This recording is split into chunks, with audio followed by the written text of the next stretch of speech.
All right, so we're going to do the Delta Math assignment. This is the second example. I've already done one. This will be another one. Interpret linear function coefficients from a graph. And so the first thing I'm going to do is your first line to help you is up here. Watch a help video, and then it gives you problem types as well, so you can look at those as resources. But this will be an additional resource, this video that I'm making for you. So this question says, Jocelyn was given a gift card for a coffee shop. Each morning, Jocelyn uses the card to buy 1 cup of coffee. Let A represent the amount of money remaining on the card. So A equals amount of money on the card. After buying X cups of coffee, X equals number of cups of coffee purchased.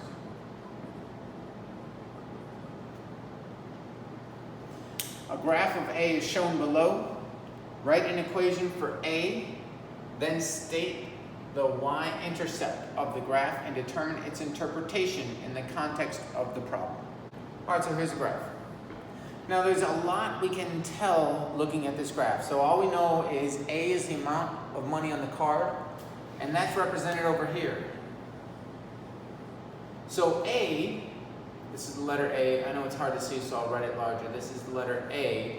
And A is in the place of where we would normally see Y. So this is the Y-axis, and it stands for the amount of money remaining on the card. And in this problem, they're using the letter A. And down here we have the X-axis. And the X-axis, X is the number of cups of coffee purchased. Now, be careful because they can switch it up. A lot of times this down here, instead of being X, it could be T. And so if it's T, standing for time, then your variable would be T instead of X. So our normal equation that we're expecting here is Y is equal to mx plus b. This is slope-intercept form of a line. But we have changed in this question, instead of having a y, we're going to use a. So we are going to change this y. This letter y is going to be a is equal to mx plus b. And m stands for slope. And I'm going to write this down. We've covered this before this year. This is something you learned freshman year, or actually in Math 1. And you learned it in pre-algebra 2, so you learned it in middle school, but also in Math 1. And m is equal to the rise over the run, which is the slope. And another way of finding m is y2 minus y1 over x2 minus x1, where x1, y1 is a point, and x2, y2 is another point. So this is a formula. This is what slope means, rise over run. And b is equal to the y-intercept. And so I'm going to look at this graph and identify everything that we possibly can. So the first thing I'm going to look for is, this is the line, and it has a y-intercept. And the y-intercept is at 30. And so I want you to think, what does that mean? The y-intercept is when x is equal to 0. So x is equal to 0, that means I have x equals 0 cups of coffee purchased. That means I haven't bought any coffee. So what that really means is $30, right? This is in terms of dollars, amount of money, right? So this is dollars. The amount of money on the card before I bought any coffee. Oh, this is the amount of the gift card that someone gave me. Someone gave me a gift card worth $30. Okay, so that's the meaning of the y-intercept.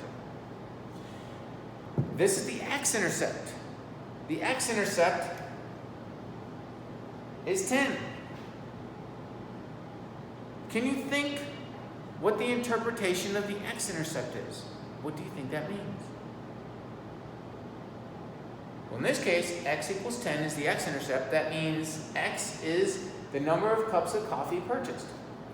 Well, that means that I can buy 10 cups of coffee before all my money's gone.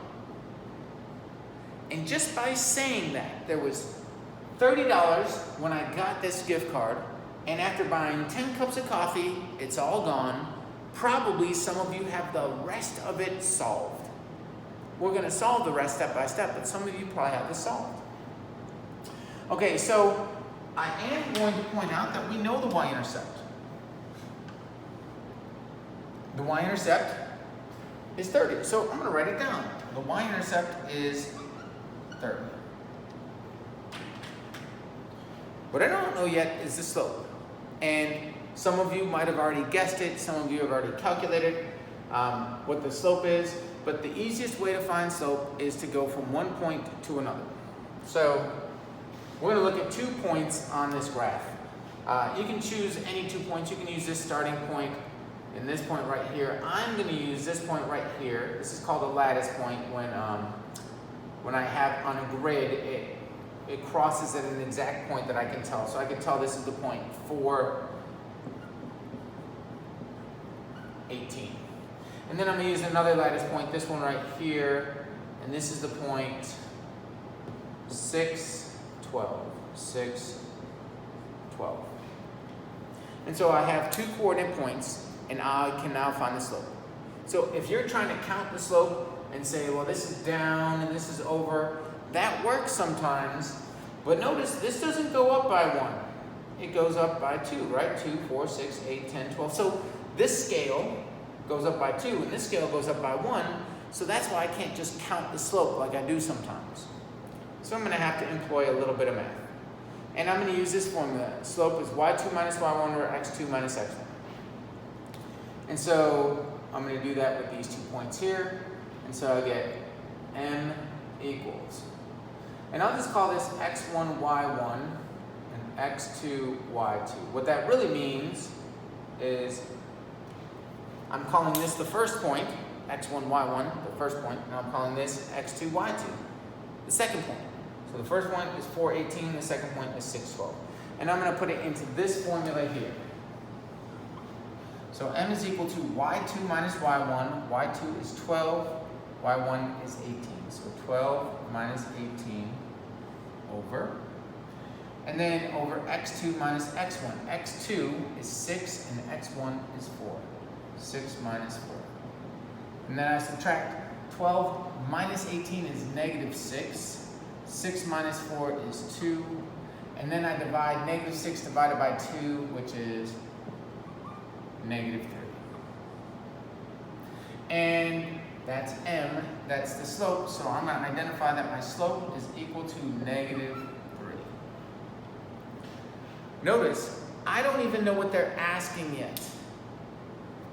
I've done all this work, and now when I go to the next step, I already have all of it answered. I just have to plug in the answers. I know that the y-intercept is 30. The y-intercept means that I started with $30 on the card. The x-intercept is 10. That means I can buy 10 cups of coffee before I have $0 left on my card. And I know that the slope is negative 3. So I found all my information. Now I'm going to go and see what they're asking. Okay, so it says a equals, and I know that a is equal to mx plus b, and I've identified m is the slope, negative 3, so this is a is equal to negative 3x plus b. B is the y-intercept. We've decided that was 30. So I'm going to put a equals negative 3x plus 30. And then it says the y-intercept of the function is, well, we've already said that it's 30. And then down here, it says the y-intercept of the function is 30, which represents, well, that's a drop-down menu, and I have to identify which of the drop-down menu items answers the question. So now I look at the drop-down menu, and it says the y-intercept of the function is 30, which represents, this says the tax on each cup of coffee. Well, that doesn't represent the tax on each cup of coffee. We decided that's not it. The amount of each cup of coffee costs, no, but we do know how much each cup of coffee costs. We'll talk about that in a second. The total number of cups of coffee purchased from the card.